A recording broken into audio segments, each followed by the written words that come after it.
Alrighty, well, this is my YouTube video for my object-oriented language project, part 2, the YouTube video. So, I already turned in the first URL, my GitHub, but I'm going to go over my replit. So, the project itself is inspired by a dungeon crawler / adventure game. It is 258 lines of code. It should compile immediately when you clone it from my repository online. It is one CPP file with several classes in it, and I only include 4 different libraries. So I'm just going to go ahead and run it.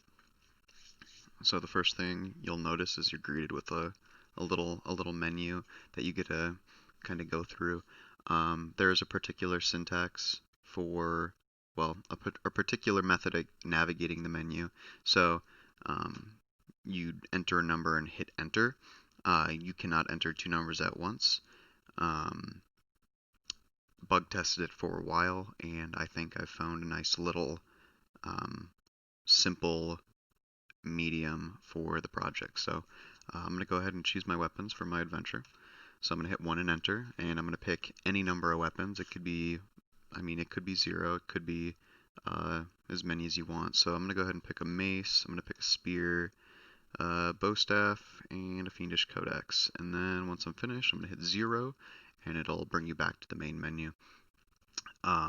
We can display our weapons by hitting 2. So I've got a mace, spear, bow staff, and fiendish codex. So I'm going to go back to the main menu. Each of these weapons has their own stats. So my mace is a 485, spear is a 567, etc., etc. Each of these mean different things. So in our code here, the different weapon types that we have are assigned different integer values. Type 0 would be considered a melee weapon. Type 1 would be considered a ranged weapon. So spear, you get extra range, or a mid-range weapon. A bow staff is a mid-range weapon, and then you've got a crossbow, which is a long-range weapon. Fiendish codex, which is like a spell tome for casting spells, long-range weapon. So after you look at the stats to your items, we can go to the last feature of the menu, which was probably one of the harder parts to code. We can find combat. So after you hit 4 and enter, you are asked what weapon you want to take into battle. You can take any weapon you want, but you're not presented ahead of time with what your opponent is going to have. Your opponent is going to have a random weapon of any class. So let's just go ahead and take a spear, and a 567 spear. I got smashed. So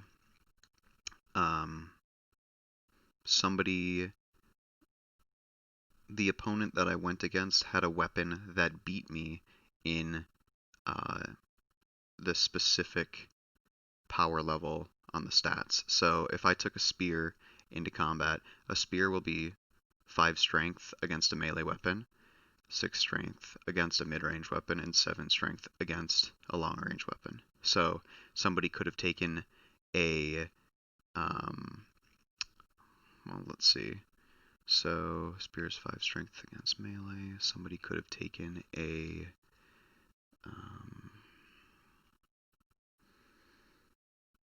sword. So a sword has 6 strength against mid-range weapons.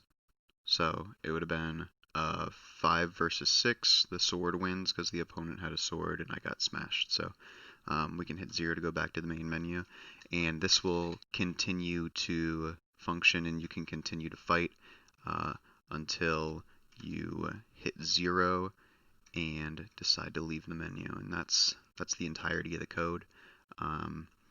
The inspiration from this came from the factory example that we learned earlier on in the semester. I can create any number of new items similar to that of creating like a new iPhone and adding it to an inventory. I've got an inventory in my main method, which gets passed into most of the methods, and then I do individual operations once it's passed through as a parameter. So you can add any number of things to your inventory, so I'm pumping weapons out like a factory, basically. Um, so this took me approximately probably 8 to 10 hours to do. C++ is not my main programming language, but I'm actually enjoying it, and this was a satisfying project to complete. Um, yeah, I've got this method here, the advanced dialogue class, which was intended to hold all of the console output um, to display to the user. Um, but here and there, I have little C outs that uh, aren't in the advanced dialogue, so I don't think that's really that much of an issue. So I'm just going to go ahead and go through the questions we're required to answer. So why did you choose the language? I chose the language to challenge myself. I'm not familiar with C++. This is the first semester I've coded with it, and I took it as a learning opportunity. I wanted to learn C++. It's one of the most popular languages in the world, and I didn't see any reason to branch out to convoluted and rarely used languages. What resources did you utilize to learn the language? Google, absolutely, but C++.com has been incredibly helpful looking at all the APIs and like how different methods and classes and libraries work, and definitely Stack Overflow. A lot of people run into the same issues, and they're easily fixed on Stack Overflow. Um, what challenges did you encounter in the development? One of the challenges I faced was motivation. I'm taking 4 CS classes this semester, and all of them have projects and all of them have group work. So uh, it definitely fries your brain. I'm proud of myself for getting this project done and turning it in on time. So yay me. I'm a group of 1 person, so I don't have anyone to provide constructive criticism for ideas. Um, when you don't have that, it's really easy to go off on a tangent or go on a route that doesn't really satisfy the project's um, learning goals, I guess I could say. Um, what did you find interesting or enjoyable programming in this language? I like C++ syntax. It is similar to that of Java. Um, it's easy to read, and it yeah it, I like putting all of my classes in one document too, honestly. Just having everything in front of me right there is really easy for me to visualize instead of having like several different class files. Um, the How does the language differ from C++, Java, and other languages you've learned? It is C++, so it doesn't really differ from C++. It differs from Java. Um, I guess one of the most glaring things is uh, vector manipulation and like iterating through vectors. Uh, I think Java has more libraries than C++, and C++ you're kind of stuck to do everything, not everything, but most things by yourself. Uh, in Java, you can kind of just iterate through an array super easily. In C++, manipulating vectors using like functions that have 3 parameters, like the begin and end um, methods, it's just confusing, especially for somebody that wasn't familiar with C++. Um, I think Replit made it a little bit more difficult to code. It's an entirely online-based IDE. Uh, I would have liked to have used a strong IDE like Anaconda or Eclipse for Java. That would have definitely helped, especially with like syntax checking as you're typing. Um, that helps, and warnings and everything. So, how is this language similar to other languages? I mean, it's an object-oriented language. It follows the general syntax of most programming languages. Um, I don't know a lot about the logistics of the language, but I was able to be a successful student this semester coding in C++ because of the knowledge I had in Python and Java already, so, well, in HTML and JavaScript. So, what problem is your app trying to solve? Initially, I was trying to create an app that would solve an issue, but all of the issues I could create were, I think, out of the scope of what this project wants me to do, I guess. They would take a lot longer to complete. One of the things I was going to do was make an IPM system, an integrated pest management system, so a user could enter any number of bugs that they have, or like diseases or fungal infections on plants, and the system would create a customized IPM system for the user. So going in to spray pesticides on specific days, what your watering regimen should look like, how much light and heat your plants are getting, humidity, etc. So that, especially in a group of one, is difficult to plan and kind of imagine and convert into code. So I stuck with something that I'm confident I could have done, or I was confident that I could do as one person. And this was one of my other ideas. I started to think about a portal type idea where a user would navigate like a portal menu, and then I instantly thought of like dungeon crawler or adventure, some walked through guided adventure that the user could play. So, and I feel a lot of people in this class are going to be doing games anyways, so I wanted to kind of follow suit. Were you successful in solving the problem?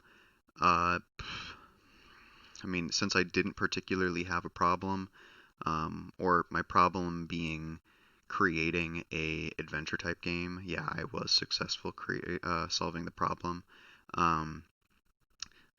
The the features I'm most proud of creating would probably be my combat system. It took me the longest to implement. Um, It is bare bones, but it allows for type-based combat and strengths in different roles. So you can think of Pokemon, how fire is stronger than grass, grass is stronger than water, water is stronger than fire. It's a triangle. Um, I could absolutely add different class types and make it a more like integrated network of strengths and weaknesses, but for simplicity's sake, just to show my knowledge, I just chose 3. Um, if you were to do this again, how would you approach it differently? Uh, I would do more research ahead of time. Um, I would also have more knowledge in C++ in the future to approach it differently, if you're following me. Um, the code itself is kind of hard to follow, and I know I have all of my classes in one file.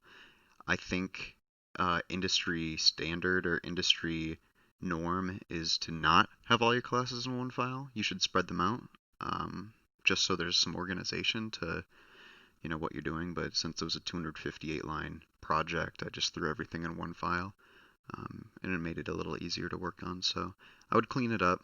I'd also make a better dialogue class. I don't think I did a good job capturing what the dialogue class was supposed to do.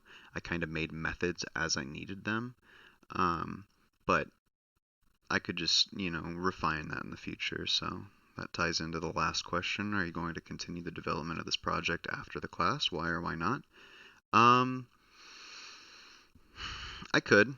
The project is still interesting to me. If I found an opportunity, I would still work on it. My concern is how I coded it. It would make it difficult to add features and different menu options in the future. It would kind of turn into spaghetti code, or methods would have dependencies on other methods, and if I needed to change something would break um, the entire file. So I would probably start over, use this as a guide or some idea of what I want to do, and code it in a way that makes sense for what it's trying to do. I also need to change my naming convention. I feel like a lot of my names are convoluted, and they don't follow the same like camel case or capitalizing class names. I would just have to go through and clean that up a little bit too. So um, I am out of questions. I hope I did a good job describing what my project does. If anyone has any questions, feel free to reach out to me. My email is right here. Or